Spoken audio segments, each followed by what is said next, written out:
Welcome to First Issues. Previously on the program, Dr. Kiran Bhagat discussed cardiovascular disease as a group of disorders of the heart and blood vessels and include coronary heart disease, the common hypertension, and other conditions. These, we learned, can cause strokes, heart attack, and even death. On this segment, our sit-down is on diabetes, a condition that affects how the body turns food to energy. Here is Dr. Kiran Bhagat, who explains it in simpler terms. Doctor, thank you so much for coming on First Issues. We're back here again with you, continuing our series on non-communicable diseases, right? So last time we were talking cardiovascular disease. Today we're back talking diabetes. Like the last time, start off first by explaining what our topic is, this instance being diabetes. Diabetes is a condition where the body is unable to process the sugar that you consume. And the body cannot dispose of it because it doesn't have the wherewithal. The wherewithal basically is a hormone that is produced in the abdomen by an organ called the pancreas, which releases insulin. Insulin is a chemical that gobbles up the sugar so that it gets into the cells of the system, so the system can use that sugar for energy. Now, there are two types of diabetes in essence. One is type 1, which generally occurs in childhood, which is a condition where the child or the baby is born without enough insulin and you have to give them an injection of insulin, so they are dependent on insulin for the rest of their lives. The prevalence and the rise in type 1 diabetes has really remained unchanged. It's the type 2 diabetes, which we used to call adult onset diabetes, which is rising exponentially, and that is we no longer call it adult onset because we're seeing it in children, and its primary basis is obesity. What is happening is that with the industrialization, the rapid transition from the cattle post to the car, from our eating habits, lack of exercise, sedentary work, a calorie dense meal, the body's ability to dispose of that sugar has become depleted, where the insulin is being produced in vast quantities, which either causes insulin burnout, where the pancreas cannot produce any more insulin, or the body becomes resistant. You're consuming so much, it's just like taking too many antibiotics. Eventually the antibiotics become resistant. The bugs find a way around the antibiotics. In that way, the body has found a way around the insulin, and the insulin is no longer functional. And we know the diseases that we are seeing here took 2 or 3 centuries to develop in North America and Europe. We are seeing them in 2 or 3 decades.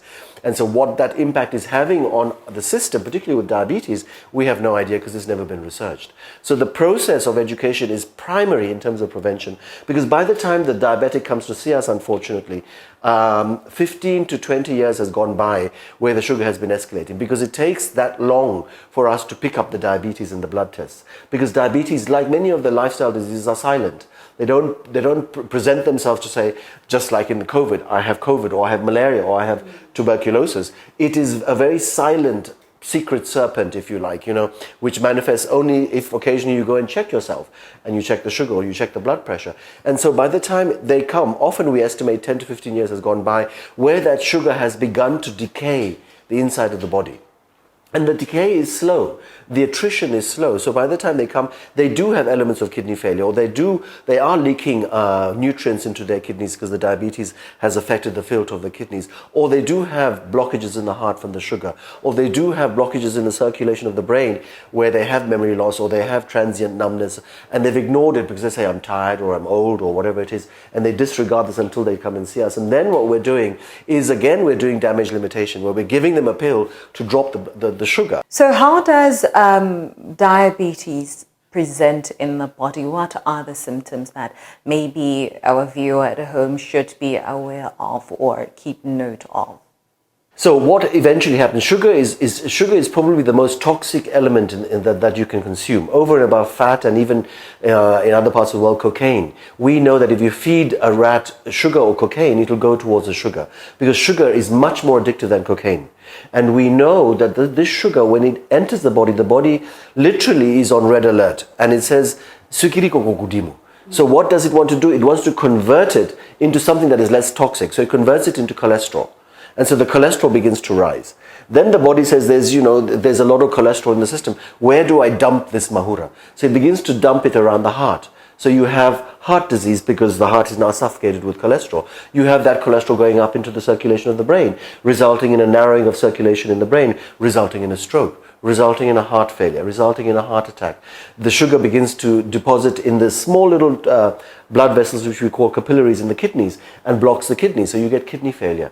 The sugar begins to deposit on the nerves, so you get this bohatsu, you get bushishi, you get this numbness, this cramping, because the nerve conduction is being impaired. The speed with which the electricity runs from the brain to the feet is impaired. So there's a burn in the feet. It's hot. You feel it. You can't feel any heatness, but the heat is coming from inside because the nerves are beginning to become destroyed, which is why sometimes diabetics can't feel. They poke themselves with a nail or a glass, they can't feel it, and they go around with their foot gradually getting infected. They come to the hospital in a gangrenous state where we have to actually chop the foot off. The largest cause of amputation in our country is not road traffic accidents or anything else, it's actually diabetes. The biggest cause of blindness in our country is, other than age, is diabetic eye disease. The commonest cause of blood pressure associated with another disease is diabetes. So this is how diabetes actually flows through the entire system, causing issues. In men, and men will wake up when we talk about this, one of the earliest signs of diabetes in men is erectile dysfunction. At the risk of sounding like a broken record, because I know you briefly touched on my next question, but we need to get this out. What complications may occur with a diabetic patient or with having diabetes?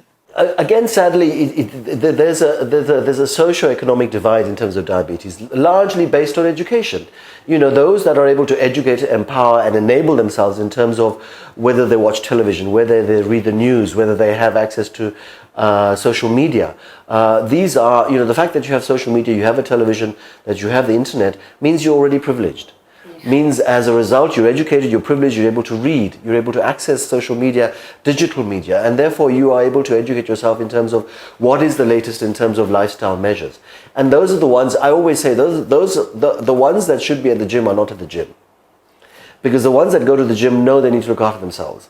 We call it in medicine the healthy cohort effect. The ones that take the supplements, exercise, and are at the gym are the ones that should not be. It's the ones that are at home that are eating the wrong foods. And unfortunately, the majority of the patients that are eating the wrong foods are those that are not as educated, that are not as empowered, or don't have the wherewithal, the monetary, financial wherewithal to afford education, exercise, membership to a gym, social media, internet, schooling, and enough money to fill their shopping basket with things that they know are healthy. So often the issue, unfortunately, is the uneducated and the illiterate in all diseases to do with lifestyle, because unfortunately these have been the prey upon which the cartels have hung their horses, in the sense that they have directed the marketing to the poor. So we know that education is a very important issue. How we get that out in terms of public health is an issue of national, if not political importance. And this is the reason why we're talking about diabetes from a political, national, governmental perspective in terms of education and empowerment. I mean, those, a typical example is a philosophy called nudge. An example is where that if you tax fizzy drinks, it becomes less affordable. And so even though the poor want to buy, they can't afford it because it's more expensive. We used to know that in North America and Europe, there was a very low subscribership to organ donation, because people were afraid to donate organs. So the government instituted a policy that said if you didn't fill a form out which authorized them not to remove your organs, if you died in a road traffic accident, we would remove your organs for donation, because we are short of hearts and lungs. And so that's nudge. So most people still didn't bother. And so if they happen to die at a road traffic accident, we would harvest their organs to help other people. Is diabetes something that one can prevent themselves from getting or developing? I think prevention is the key cornerstone of all lifestyle diseases. And it's difficult because you're trying to take out an insurance policy that will mature only in 20 or 30 years if you're young, 40 or 50 years if you're still in primary school. But it is incumbent on us, because these diseases, just like, Alzheimer's disease, which is a disease of dementia, we now know is not a disease of the elderly. It starts in your 30s and 40s and gradually develops. And the same with cancer, and the same with diabetes. So we've got to start at primary school, if not earlier. We've got to encourage women to breastfeed. We know that breast is best. We know that the artificial powders, breast milk powders, I mean, what do you call them? The infant powders, are a solution for those mums that absolutely cannot. But we know that nature has put in that breast milk the most powerful antioxidants, most powerful immune boosting chemicals, the things that bond the baby to the mother in terms of the breast milk. That's where we start. We know that some of the things that are being given to our infant formula babies are not as good as breast milk. So there's that. In the primary schools, we need to educate our children in terms of exercise, in terms of eating the apple rather than the apple juice, making sure that the tuck shops are banned in terms of selling certain products. So physical education, exercise, in terms of nutrition, in terms of the tuck shop, these are things that need to be empowered at a governmental level. It's no good authorizing within a school, because the parents may complain, the children may complain, but if it becomes a national priority, this is what is important. In terms of our food industry, taxing them, legislating them, labeling the foods that these contain high, even if you put a red star to say this has got a lot of sugar in it, people will then know. You don't have to read. Some people can't read. So if you color code to say this has got a lot of sugar, this has got a lot of fat in it, there's a lot of salt in it, people are more educated in terms of what they buy. And that will influence the food industry to say this is not making us a profit, so we shouldn't actually manufacture it.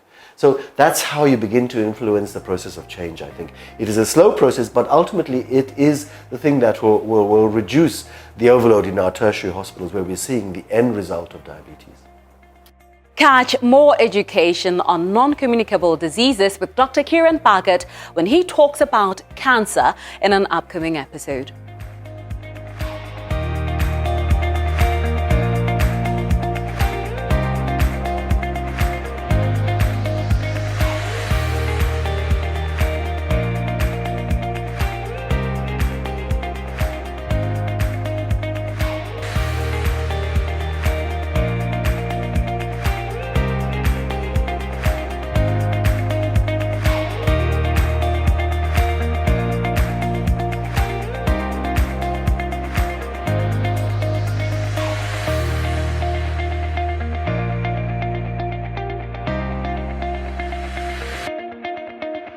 This program was brought to you in association with First National Bank of Botswana.